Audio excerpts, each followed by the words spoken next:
So we left with fresh frozen plasma, how it is made. It is separated within 18 hours of the donation from anticoagulated whole blood, and it is present at minus 18 degrees Celsius.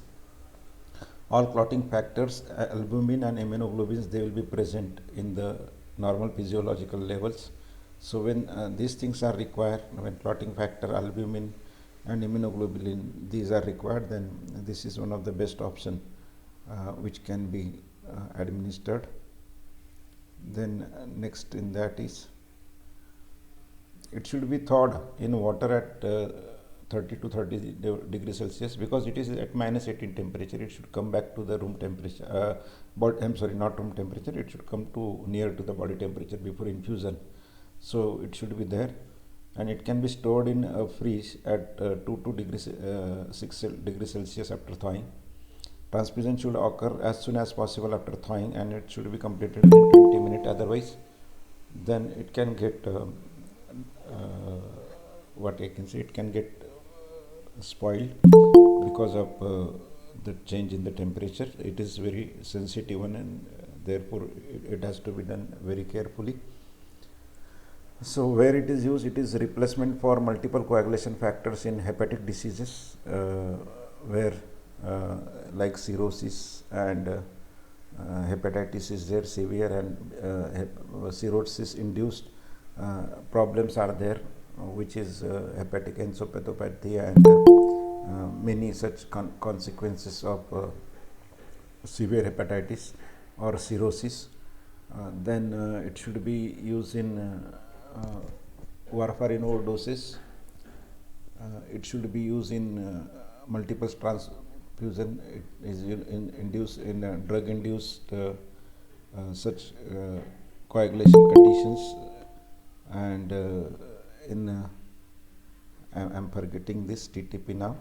Then vitamin K deficiency, I'll tell you later once I remind about it. Then vitamin K deficiency, when there is a vitamin K deficiency, we can or when the active bleeding is there. We have seen warfarin problem. We have seen that warfarin can cause action for some period. By the time vitamin K synthesized, till that time it can be severe bleeding, and it can be very risky. Therefore, we have seen to measure INR during warfarin when we studied.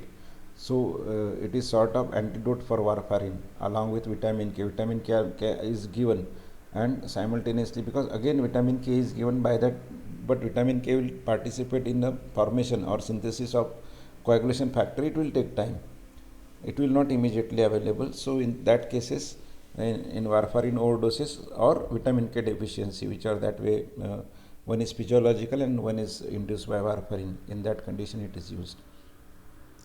Then next is ABO compatibility is preferable, but group AB may be useful universally, just like blood donations are there, because it contains all the antibodies. We have seen it. Okay. It contains all the immunoglobulins, and since it is containing immunoglobulins, so grouping has to be kept in mind. And just like whole blood is given in as per the group, it should be given as per the group only. It has a typical blood administration set is there through which it is given. Epi is hyperosmolar due to additives which are present in the blood unit, and therefore that care has to be taken to dilute it sufficiently with some other fluid. It can cause hyperkalemia, natremia. It can occur if the large volume are transfused. It is not indicated in hypovolemia, because it is not taking care of hypovolemia. In case of hypovolemia, we use other one like dextran and such kind of, or other plasma expanders are used. Then next is cryoprecipitate. We have seen that how it is prepared. We have seen from fresh frozen plasma. It is thawed at 4 degrees Celsius, and again resuspension is there. It contains around 50% of factor 8 and fibrinogen, which are found in plasma. It is stored at minus 25 degrees Celsius for up to 1 year. That is again benefit. So this is how these blood products are useful for longer period of time. In earlier days, all the blood was getting wasted within 30 days maximum. So that was the problem. So because of this kind of fractionation, there are many advantages are available. One of these advantages, uh, it is the fractions are specifically used for one or other purpose is one thing. So the other factor or other components of blood which are not required, they can be used for other patient or other conditions is second benefit. Means a single unit of a blood can be used for many people in different way is another benefit. Then storage of the various things is easy because that much part are stored at given temperature. The if something is required for minus 20 degree, minus 25, then that much only part will be stored at minus 25. Earlier FFP we have seen minus 18, then it will be only at minus 18. Because as we go far away towards minus temperature, then our cost of cooling is increasing, and bigger and bigger cooler we have to put into. So that will avoid, only that much portion will be put into it. It must be infused within 6 hours of thawing via blood administration set. It is an alternative for factor 8 in von Willebrand disease, hemophilia A, and it is in acquired coagulopathies or drug induced, as I told you, coagulative problems. So it is inherited factor 8 deficiency as source of fibrinogen in acquired coagulopathies or drug induced coagulopathies. In that it can be used. It is prepared from large pools of virus inactivated plasma. It is stored at 2 to 6 degrees Celsius. It is reconstituted with water before infusion via same blood administration set. It is used in hemophilia A and von Willebrand disease. Then albumin is again prepared by fractionation of large pool of plasma. The process of fractionation causes inactivation of viruses like HIV, HPV if they are there. It can be stored at room temperature. No filter is needed when infusing. Normal saline or ringer solution can be added as a diluent or as a vehicle for it. Where we use in case of burns when the albumin is depleted, then in shock. So along with that, other volume expanders can also be added. It is also one of the volume expanders. In burns, it causes volume depletion simultaneously along with the injury to skin. Then in case of replacement fluid following a plasmapheresis, plasmapheresis is, that is plasma separation is there, that is pheresis. Then diuretic resistant edema in ascites. Ascites is one of the severe condition in cirrhosis. When you will go for drug acting on GIT, in that you will see the liver diseases. In that most prominent problematic disease is liver cirrhosis, and one of the complication of the liver cirrhosis is ascite formation, and this ascite formation causes oozing out fluid, and this fluid once it comes down, it will reduce the plasma volume, and therefore it can affect it. And in second case is a nephrotic syndrome, is a renal disorder. In that this albumin can be used. There are some unjustified indications. Without ascites, if there is a cirrhosis, then it should not be used. Or chronic renal failure is there, but it is not a nephrotic syndrome, then it should not be used. And in case of malnutrition, it should not be used. Because of malnutrition, protein level decreases in blood. So in that condition also, it is not justifiable to use albumin. Okay, in cirrhosis, when the cirrhosis complicates to have ascites, from which the ascitic fluid is coming, oozing out, and there are chances of rupture, in that condition it is recommended. Same is the case in chronic renal failure. It is not recommended. It is recommended in nephrotic syndrome, which is one of the severe stage in renal failure, and malnutrition. How or what care has to be taken? Administration of 20% albumin may cause pulmonary edema, because all of a sudden if it is I told you it draws, it is a protein, high molecular weight protein, and it can draw or it can have osmotic pressure, and because of osmotic pressure it can pull the solvent, that is vehicle water, and therefore in that area it can cause edema. Close monitoring is essential therefore, and being a protein, when it is administered, if it is not accepted, there are hypersensitivity chances are possible, and hence initially testing for hypersensitivity reaction should be done, and then albumin should be administered. The next type of components in that are immunoglobulins. These are the fractions again. These are the antibodies containing component of plasmas. Various antibodies like IgG is one of that, obtained by fractionation of plasma, and because of that it has led to a virucidal. We have seen because of freezing and thawing it has happened. Then specific immunoglobulin is prepared from donors with high titer of a specific antibody.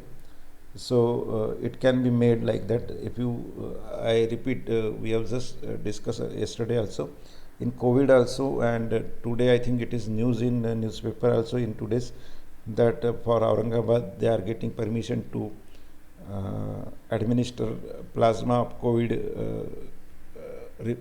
This one, the patient who are cured from the COVID, the plasma, because plasma therapy is going on. So the reason is this: the antibodies which are there against that particular virus can be there. So similarly, this can be specific antibodies can be made for particular virus.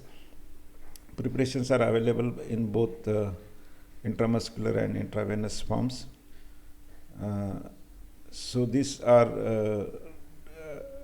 which are given by this route. Anti-D for the prevention of sensitized RS negative mother, that is called as a hemolytic disease of newborn. So in that it is used as anti-D for prevention of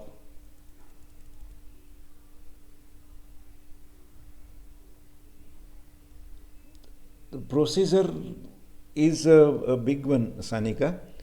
That is separation are there. So it can be as the components are there, depending on that. Usually it is centrifugation at different rates. Okay, and there are specific centrifugations are there. In engineering, have you studied pharmaceutical engineering?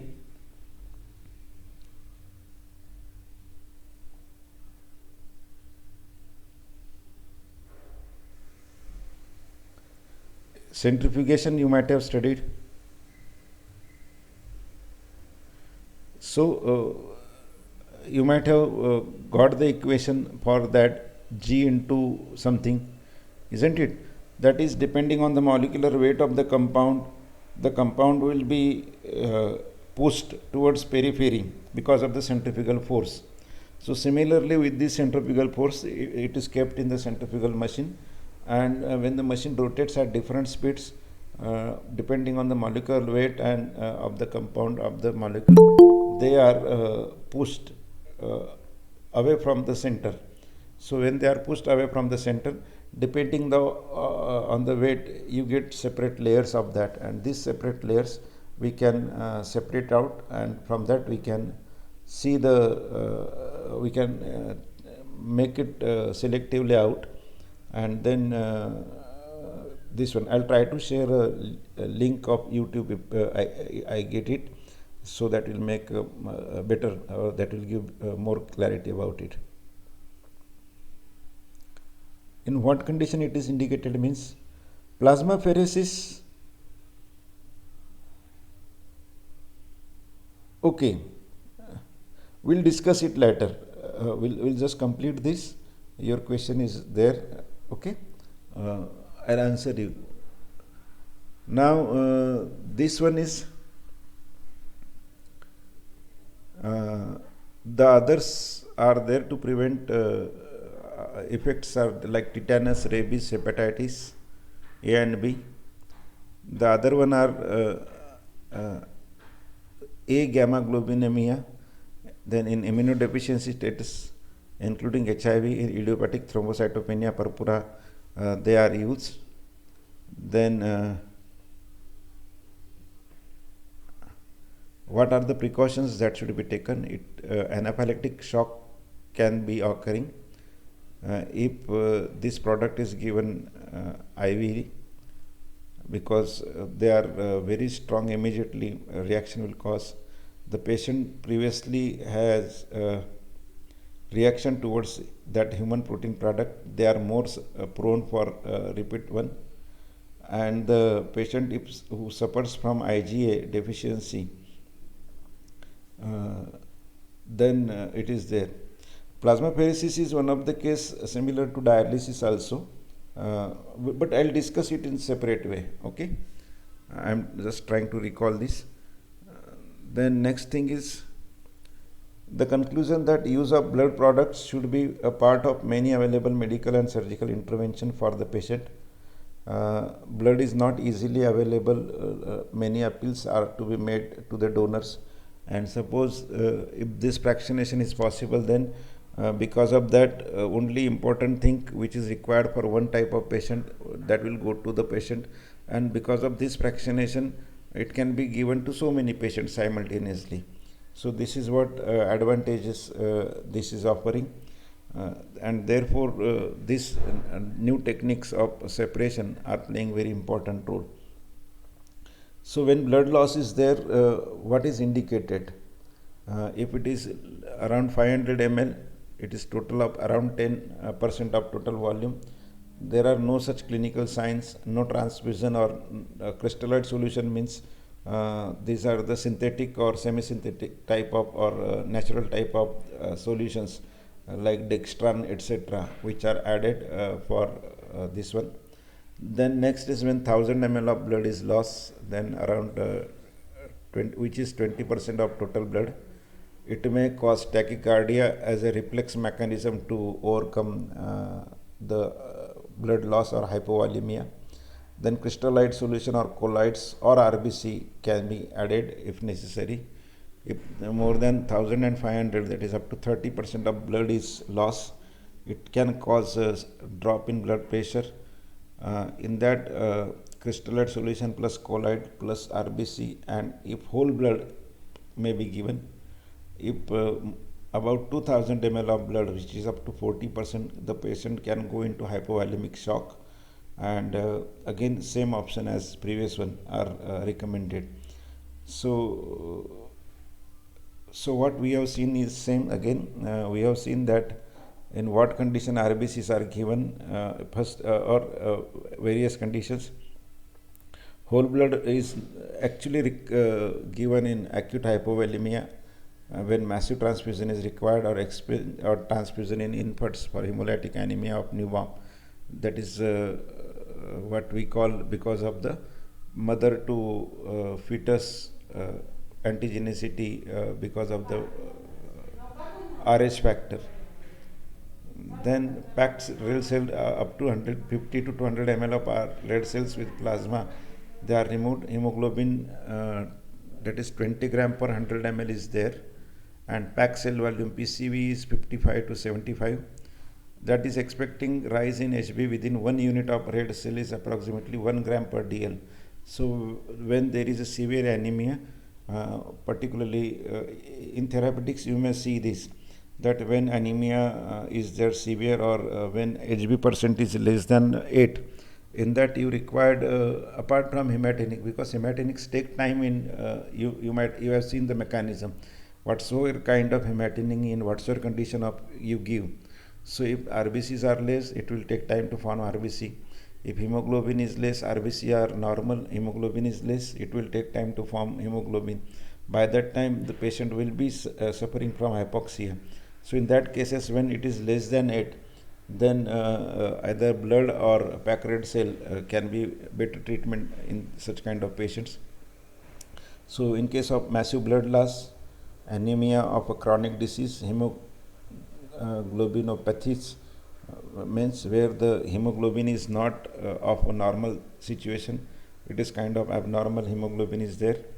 Perioperative period is there where you need hemoglobin more than 7 gram per DL. In that case, it's and no need of transfusion if hemoglobin is greater than 10. That is already I told you is up to going up to 8. Then we have to take some of the care into it. So platelets are there. It can be from single there or from apheresis, means from multiple one combined together and then they are separated. Single donor unit can contain 55 multiplied by 10 raised to 9 this one number of cells in that unit, and one contains 240 multiplied by 10 raised to 4. I'll have to check this two details, more detail actually. I have just used these words, but I'll go for more detail from this.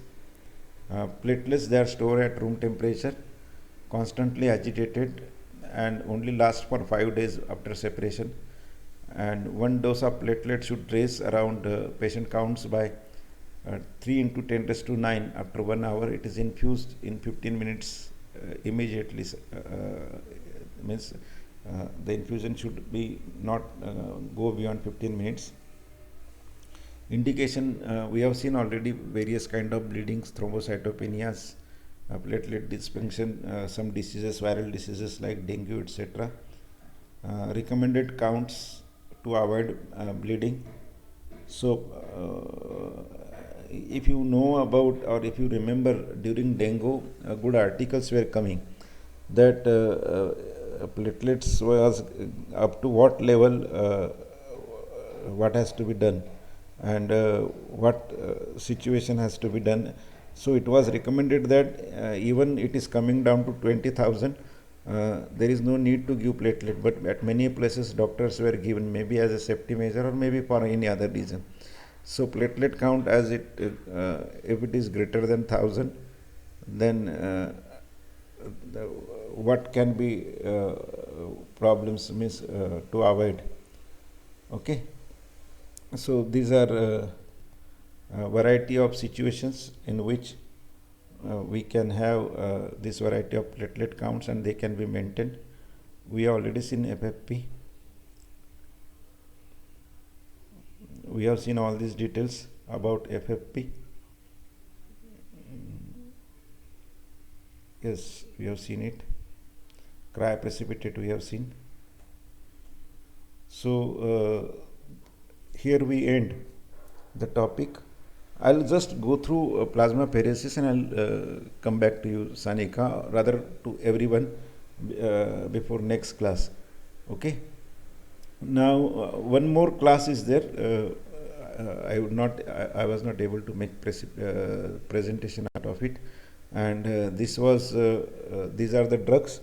They are the colloids. Example of these, I told you, you studied them in pharmaceutics. They call them as a plasma expanders.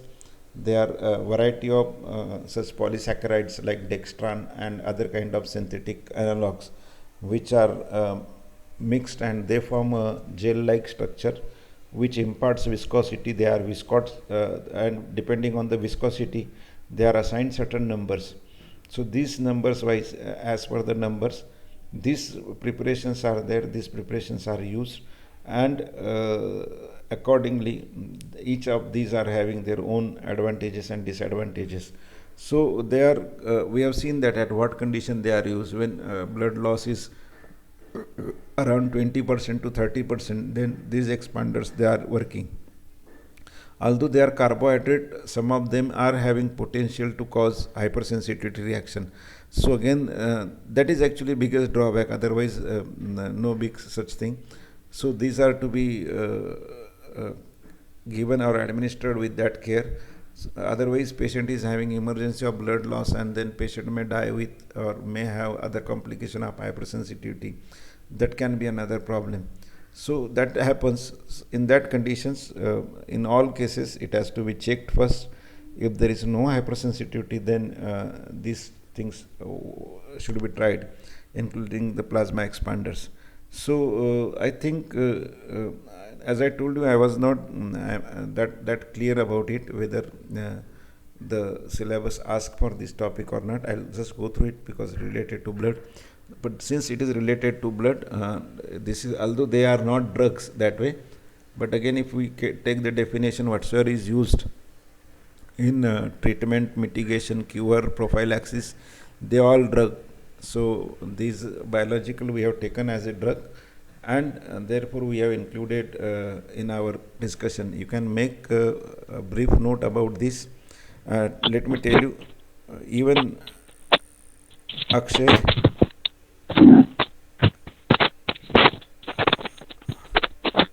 Akshay Devre, yes. So this is this is what we have making that in that situations we should have all the knowledge about, and particularly when therapeutics or when you are going in hospital, you should be available, you should be aware about these things, and therefore we have added into our schedule. So here we finish all the drugs which are acting on blood. Okay, if while going through, if you have any difficulties, please let me know, because these are the some of these are the problems which may be which we may be facing because of this online situation.